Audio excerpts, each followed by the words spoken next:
Warriors-Raptors Game 5 of the NBA Finals, a Monday night showdown in Toronto where the return of Kevin Durant to action, energizing the Warriors early as he hit 3 trays, scoring 11 points in 12 minutes, yet left the game in the second quarter with a right lower leg injury and did not return. Stephen Curry would deliver a game-high 31 points to go with 8 boards and 7 assists. Klay Thompson, 26 points with 7 three-pointers. Draymond Green, a 10-point, 10-rebound, 8-assist night, and DeMarcus Cousins had 14 points to go with 6 boards as the Warriors force a Game 6 Thursday night at Oracle Arena with a 106-105 victory. I just told the team I didn't know what to say because, on the one hand, I'm so proud of them, just the amazing heart and grit that they showed.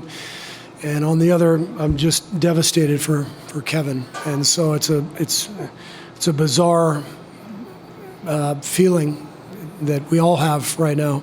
An incredible win and a horrible loss at the same time. And throughout this series against the Raptors, for extended audio coverage of the Warriors in the 2019 NBA Finals, download or stream the Warriors official team podcast by searching Golden State Warriors wherever you get your favorite podcasts. I'm Lawrence Scott, and this is the Verizon Game Rewind.